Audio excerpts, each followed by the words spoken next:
रात के 12 बज रहे थे। सर्दियों की ठंडी हवा हड्डियों तक चुभ रही थी। बारिश हल्की फुहारों की तरह गिर रही थी। किसान सुरेश अपने खेत से घर की तरफ लौट रहा था। कंधे पर फावड़ा, पैरों में कीचड़, आंखों में थकान। गांव का रास्ता दिखना भी मुश्किल। धुंध इतनी कि 2 कदम आगे कुछ नजर ना आए। ऐसी रात में तो जानवर भी बाहर नहीं घूमते। मैं कहाँ आ गया हूँ?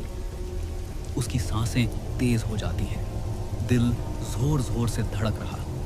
अचानक दूर से एक हल्की सी रोशनी टिमटिमाती नजर आती है। इतनी रात को कौन है वहाँ? सुरेश धीरे धीरे उस रोशनी की ओर बढ़ता है। धुंध हटती है और सामने एक छोटी सी दुकान उभरती है। टूटी टिन की छत, लालटेन की पीली रोशनी और बोर्ड पर लिखा भैरव चाय स्टॉल। दुकान के अंदर एक लंबा दुबला आदमी खड़ा था। आंखें गहरी, चेहरा पीला, होंठ सूखे हुए। वही था भैरव। ओ किसान भाई, इतनी रात में कहाँ जा रहे हो? ठंड बहुत है, चाय पी लो। सुरेश हिचकिचाया, लेकिन ठंड और थकान ने उसे रोक लिया। ठीक है भैया, एक चाय दे दो। भैरव चाय डालता है और सुरेश चाय पीने बैठ जाता है। भाई, इतनी ठंड में रास्ता भूल गए लगते हो। हाँ, रास्ता समझ में नहीं आ रहा। पहले चाय पी लो, ठंड उतर जाएगी, फिर रास्ता मिल जाएगा। उसकी आंखें अजीब थीं, जैसे पलकें झपक ही नहीं रही। भैया, यह चाय की दुकान यहाँ पहले तो कभी नहीं देखी। इसी वक्त अंदर से एक औरत निकलती है। घूंघट आधा गिरा हुआ, चेहरा पूरी तरह नहीं दिखता। इतनी रात को कौन आया है? सुरेश की रूह कांप जाती है। ये कौन है? मेरी पत्नी है। औरत बिना सुरेश की तरफ देखे अंदर चली जाती है। सुरेश का मन बेचैन हो जाता है। भैया, आप यहाँ रोज रहते हो? भैरव चाय की केतली को देखते हुए जवाब देता है। रहना तो मजबूरी है, रात कट जाए वही बहुत है। सुरेश को यह जवाब अटपटा लगता है। हवा और बारिश और तेज हो जाती है। बाहर अंधेरा इतना गहरा हो जाता है कि रास्ता दिखना बंद। अब निकलना ठीक नहीं, आज रात यहीं रुक जाओ। सुरेश हिचकता है। वैसे ही बहुत देर हो चुकी है, घर वाले परेशान होंगे।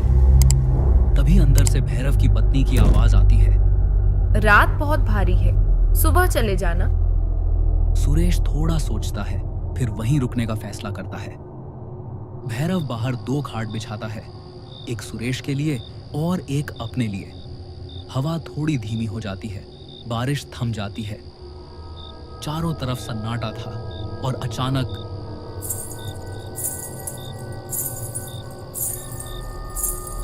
सुरेश की आंख खुल जाती है।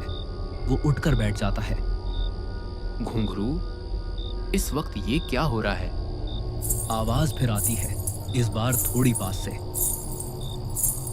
वो भैरव की खाट की ओर देखता है।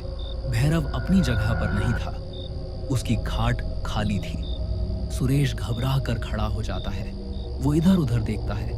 भैरव थोड़ा दूर जमीन पर बैठा होता है।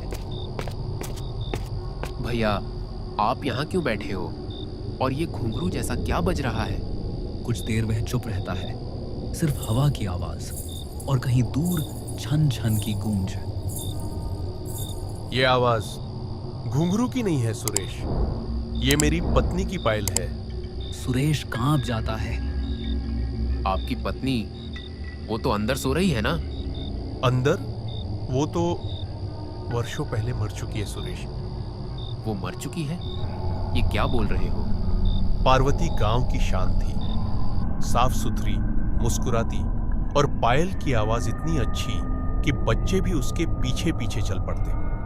लेकिन सुंदरता पर सबसे पहले बुरी नजर पड़ती है गांव के लखन घाटे की। वो रोज दुकान पर आता था, कभी चाय का बहाना, कभी पानी का, लेकिन उसकी नजरें हमेशा पार्वती पर जमती।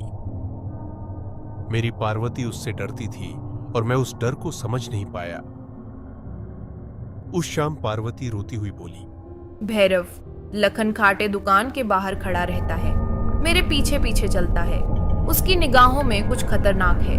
मेरे खून में आग भर गई। मैंने लखन को पकड़कर दुकान के बाहर से निकाल फेंका।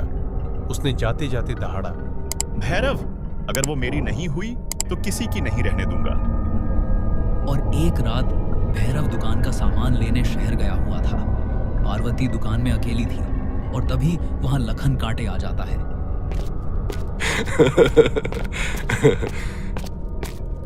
उसकी आंखों में पागलपन था और हाथ में मिट्टी का तेल। आज कोई नहीं बचाएगा तुझे, आज तू मेरी होगी। लखन दुकान पर तेल डालने लगता है। लल्ला लखन, ये तुम क्या कर रहे हो? अब बहुत हो गया पार्वती, आज ये दुकान जलेगी और तेरी चीखें भी कोई नहीं सुनेगा। नहीं लखन, मत करो ऐसा, ये पाप है। चुप रह, अगर तू मेरी नहीं हुई तो मैं तुझे किसी की नहीं होने दूंगा। लखन दुकान में आग लगा देता है और पार्वती आग की चपेट में आ जाती है। आग पूरे दुकान में फैल जाती है। भैरव दुकान की ओर दौड़ रहा था, लेकिन दुकान एक लाल आग बन चुकी थी। उस रात पार्वती के साथ आग की चपेट में मैं भी आ गया था। ये सब सुनकर सुरेश चौंक जाता है। अगर उस रात सब कुछ खत्म हो गया था, तो ये सब जो मैं देख रहा हूं, ये क्या है? ये सब परछाई है सुरेश, जो हर सुबह खत्म हो जाती है, और ये परछाई तुम्हें भी अपने साथ ले जाएगी। ये सब सुनकर सुरेश वहीं बेहोश हो जाता है। अगली सुबह जब सुरेश की आंखें खुलती है तो वहां सिर्फ एक जली हुई दुकान होती है। ये सब क्या था? ये दुकान और भैरव, कहीं ये सब सपना तो नहीं था?